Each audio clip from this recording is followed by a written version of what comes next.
Hello there, welcome to Bryan Lomax Movie Talk and my review for Season 4 of Smallville. Been making my way through. I probably will take a break from these at some point, maybe after Season 5, because that's like the halfway point. I'll take a bit of a break, kind of regroup and then come back to him. But no, Season 4. So, yeah, it's a bit of a mixed bag, this one, but still some really cracking episodes, some really cracking plot lines. But yeah, let's get into it. So as usual, I'll start with the three leads, because they are the ones who have the biggest kind of plot threads going throughout. So we've got Clark in this season, who is trying, well, actually all three.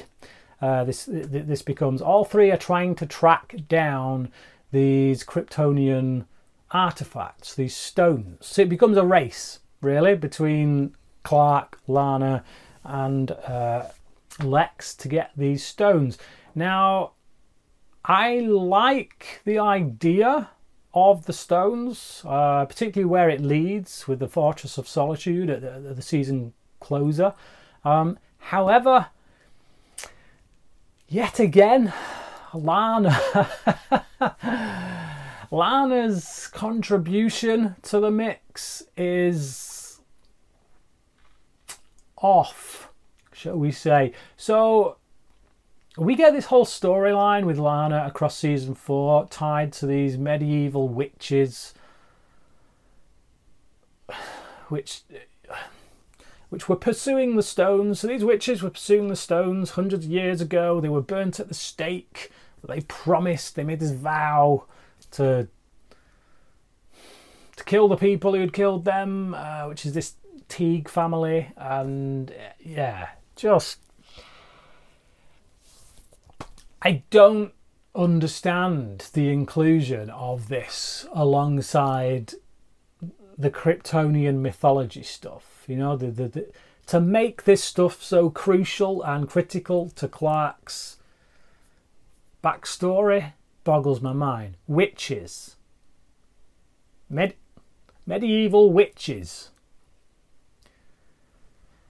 One of whom possesses Lana on multiple occasions as she goes on this quest to find this stone. No offence to Crook, I think she's a perfectly capable actress. I just think she keeps getting lumbered with these weird ass stories that they give her. I will say that this one at least has a bit more point, a bit more value, I guess, because it is directly tied to things that matter and that will continue. It's just the choice to make it about witches. Have Jason Teague and Genevieve Teague come into her life and manipulate her in some way in order to get close to Clark or to get close to Lex, in order to get to those stones.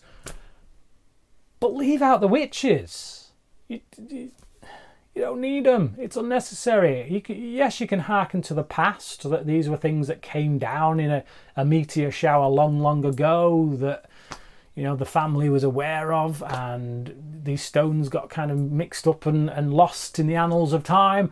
That's all you need. But just the whole witches angle, man, really? It makes no sense to me. It's stupid. Then we have a really cool concept set up at the start of the season with Lex, in which, because of the drug that presumably Lionel drugged him with at the end of season 3, he has to keep having these injections, otherwise his heart's going to give out and whatnot. And that's interesting, because it means that Lex is reliant on someone, a doctor or whatever, and it gives him something, you know, to pursue. How does he go about trying to? Yeah, it's something they could have played with more. It's something they could have had a bit of tension with the character, but it goes. It's just gone. It's like it's not mentioned again. It's just, yeah, we introduced this thing and we didn't know what to do with it. So it's gone. It's a Smallville trope, you know. It's a Smallville trope. We bring something in that looks like it's going to go somewhere, and we decide actually we don't want to go with that, so we just won't mention it again. Can anyone say Henry Small? One of the episodes in the season, Sacred, it's a bit of a fan favourite. I've spoken to a lot of Smallville fans who would even say that is their favourite, their all-time favourite episode, which again boggles my mind because this whole witches thing does not do it for me. And then when you add Crouching Tiger, Hidden Dragon into the mix, it really goes places. So yeah, we get Lana in, you know, being possessed by the witch and doing all this Crouching Tiger kung fu nonsense stuff that again looks great for an Ang Lee film, but not for Smallville so much. Not in a main plot thread anyway. Not in something that's so crucial to the mythology. That episode for me, it's a good episode because there's a lot of action in it, and you know, it brings all the main characters together, but I'm just not that sold on the quest or certain aspects of the quest. We do get some new additions this season. As I've already stated, we get these two characters, the Teagues, Jason Teague and Genevieve Teague, who I actually really like. Now, watching it this time around, there is a bit of a bungle, shall we say, that is made with the character of Jason Teague, and I think it's because 2 episodes were played out of order. Now, I don't know if this is the case, I've not read up on it, but there is a moment in the final quarter of the season where Jason Teague switches. So he switches from Lana, from kind of faithfulness to Lana, and switches to his mother. And it doesn't make sense. Because, not least of which, he does it in one episode completely out of the blue by killing this character and framing Lex for it. And then in the next episode, he's back to being with Lana again, and then you see them kind of sort of break up a little bit. Now, when you switch those 2 episodes round, Jason Teague's character journey makes perfect sense. Literally, it works. It works when you just switch those 2 episodes around, because instead they have a bit of a thing that is a result of something that had happened in a previous episode. They kind of part, and then in the next episode, Jason's gone with his mother, and from there on is always with his mother on her side. So that makes sense. So in future, when I watch the season, I am going to have to watch the episodes in that order, because it's the only way it makes sense. And that's, again, I have to believe that that's what's happened, which is it's a real shame. And the fact that they didn't correct that on the DVD and say, actually, these 2 episodes should be flipped round, boggles my mind. That aside, Jason Teague as a character, I do like. You know, he's not like Adam in season 3. He's not like Henry Small in season 2, where you get a character who kind of comes in. You know, he's not like Whitney in season 1, who's just a nuisance and they don't know what to do with. This is a guy who has an arc across the season that feels logical, that feels earned, so to speak, that feels like it's been kind of worked out in advance.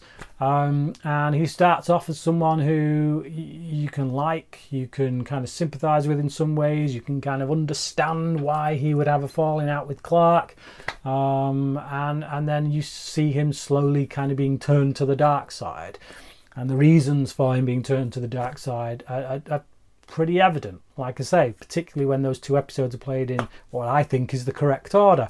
So yeah, I like the character.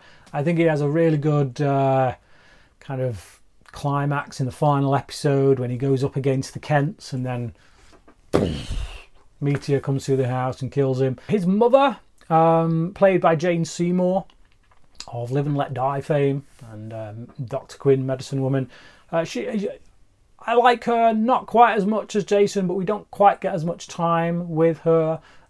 She doesn't go on so much of an arc as he does. You know, he goes through various conflicts of interests, which makes him a bit more interesting. Whereas her, she's after these stones. That's it. That's her only mission. And as far as she's concerned, nothing else matters. But I like what she brings to the role. I think Jane Seymour's a pretty decent actress, and yeah, she adds a bit of gravitas, a bit of credibility to this woman, to this character. Particularly some scenes between her and Lionel towards the end of the season.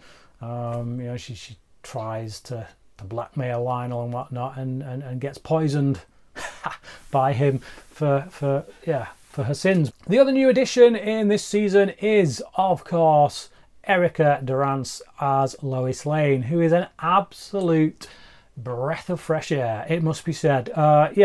As soon as she gets together with Clark, I don't mean like as a couple, but just like hanging out, investigating stuff together. It feels like classic Lois and Clark kind of stuff. What you expect from Lois and Clark, going around, investigating things together, getting into trouble. Durance is quite possibly my favourite Lois Lane of all time. I do like Amy Adams in Man of Steel, but just the degree to which they can flesh out the character within a TV series obviously is exponentially greater than a 2-hour movie. So yeah, and I think Durance is just great in the role. She's very feisty, she's very headstrong, but she's also quite comedic at times. I love the interplay, the banter between her and Clark, the way they take pot shots at each other, but in a loving way. You can tell these two really like each other, but don't really want to admit it. And I like the way Clark is around her. When you look at Clark's obsession, Lana, you kind of get that, you get it. She's the girl next door, she's very pretty and all this, but whenever they're together, there's always this heaviness that's kind of around Clark. There's always a sense of melancholy about him. Like there's just something that's all just a weight on his shoulders all the time. And yet when he's with Lois, when he's hanging out with Lois and he's got that banter going, he's happy, he's got a smile on his face. He feels lighter, he feels like there isn't so much of a burden on him. And it's noticing that in season 4 that really does make you think that that's the one, Clark. Yes, that's the woman you're meant to be with. Someone who makes you feel like that and not like, oh, life is so hard. So yeah, love Lois Lane in the series, love the addition. I'm glad they brought her in. I kind of wish that they'd got rid of Lana sooner as a result of that, but as we know, Lana sticks around for a long time yet. But hey ho, there you go. A really good story thread that runs throughout as well is it begins with Clark swapping bodies with Lionel. So Lionel in this episode, in which Lionel kind of uses one of the stones to swap places with Clark. It's a really great episode, possibly the best episode of the season. I think it's a tie between that and Onyx. I might go with Onyx though, to be honest. It sets up this idea that Lionel kind of becomes good, so having been in Clark's body, something rubs off on him, and he becomes this changed man. He wants to start up charity. He wants to, he wants to turn things around, and it's something that Lex is just not buying at all. He thinks it's all a smokescreen, and again, that's picked up in the episode Onyx. So if Transference is the episode where Lionel suddenly changes his ways, Onyx is the one where Lex not has a body swap but gets separated, splits into two, and the evil Lex basically twists Lionel back to his old self again. So there's something quite nice really about that bookending of a body swap meets a body hack, so to speak.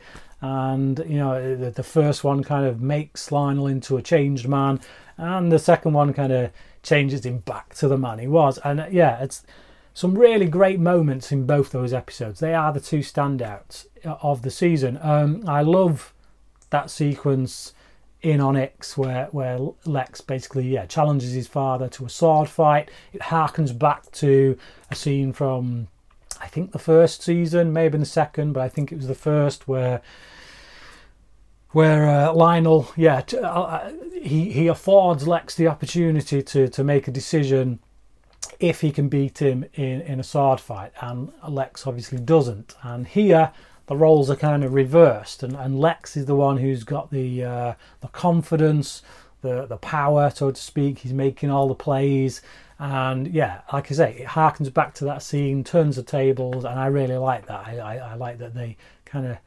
I just love it when they do that in general, when they revisit things that have happened before but put a spin on it, change things around, change the character dynamics within the situation, and they do that here, and it's really great. Two other standout episodes in the season for me are Unsafe and Pariah, which sees the return of a season 1 character, Alicia, who, kind of got close to Clark. Clark got close to her until the usual meteor freak ability kind of thing sent her a bit doolally, and Clark realised he was up the creek without a paddle kind of thing.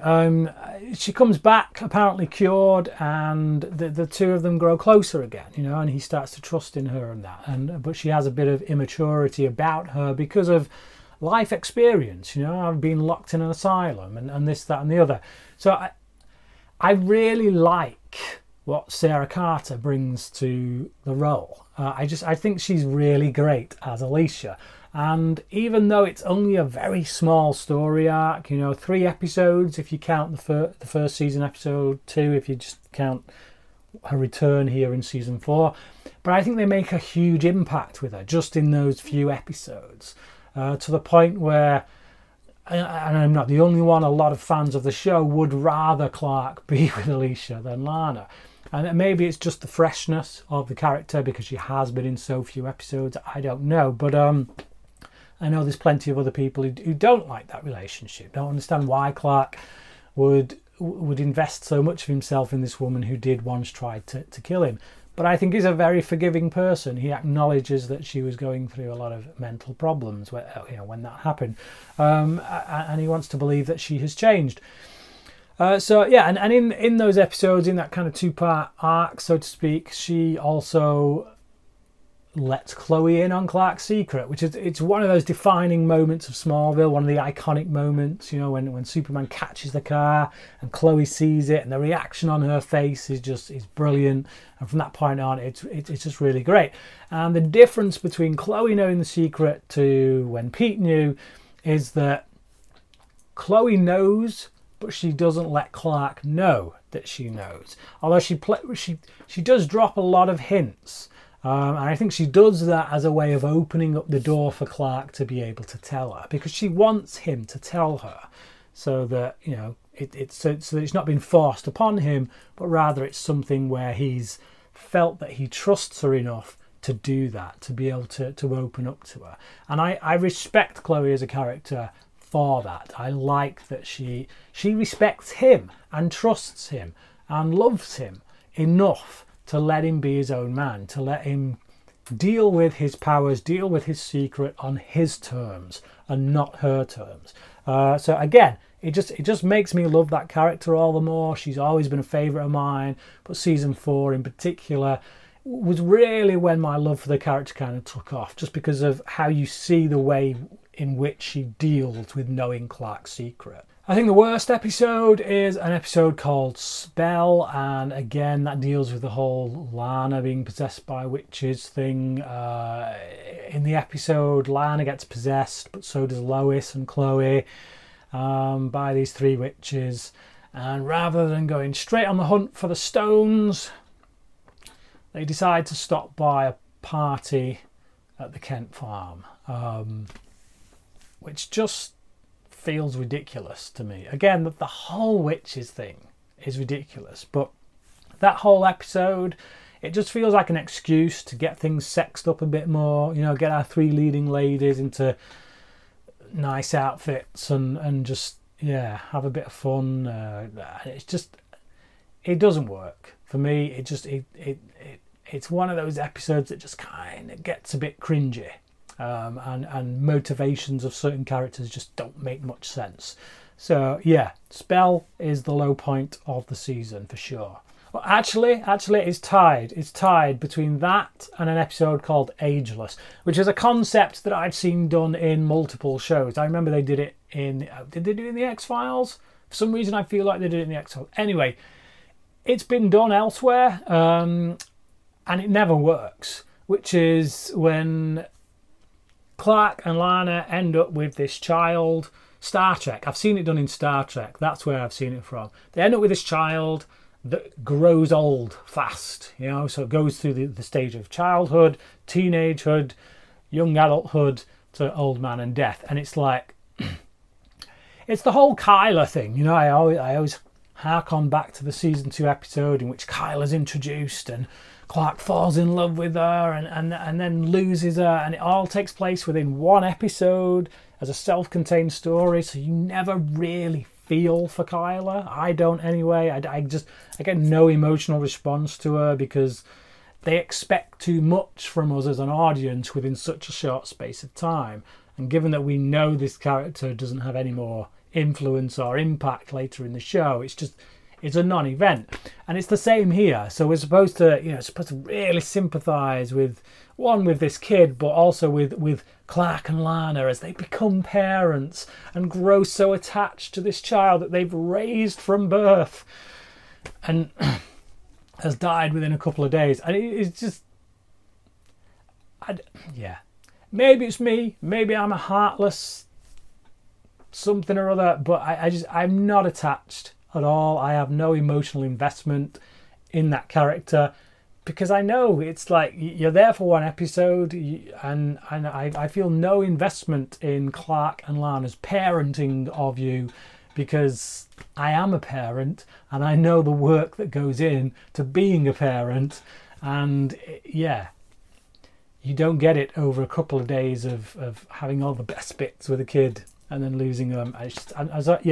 It doesn't work. So Ageless and Spell, definitely the worst episodes of the season. There's a lot of really great moments as well here and there in different episodes, as you always get with Smallville. Even in the worst episodes, you always get like at least a moment that you can pull out of it where you think that's a great moment. But you know, like from the season opener where we see Clark flying for the first time, although it's not under his own volition, of course. He's kind of sort of possessed or being controlled by Jor-El at that point. I love Martha's reaction, and once again, Annette O'Toole, brilliant actress right across the board. She does bring the heart and soul to Clark. Really, just her reaction to Jor-El kind of taking over his son and Clark kind of referring to himself as Kal-El. Her reaction to that, where she beats his chest, almost kind of shouting at Jor-El to come out of him, so to speak.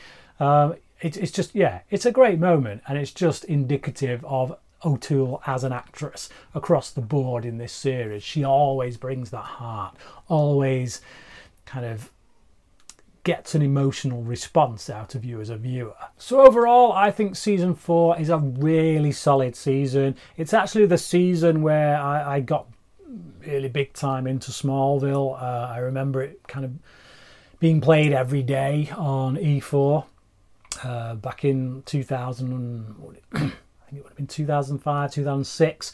I'd come home from uni every day, watch an episode of Smallville. And it was season 4 that was playing at the time, and I got all the way through season 4 and I was hooked. So I went back and I went to HMV actually. I bought seasons 1 to 3 on DVD and just blitzed them all, and I was just die-hard Smallville fan from that point on. So it definitely has its strong points. It definitely has a lot of really good character moments in it. The big misstep obviously being the witch's angle, Lana once again being the tricky one to work with. I don't know why they struggle so much to find something for her to do that makes sense, but they do. But no, on the whole, some great solid stuff. Lois Lane, Erica Durance obviously being a really great addition to the cast. Also, the character of Jason Teague, I thought was a high point, despite being in a story which was a very, very mixed bag.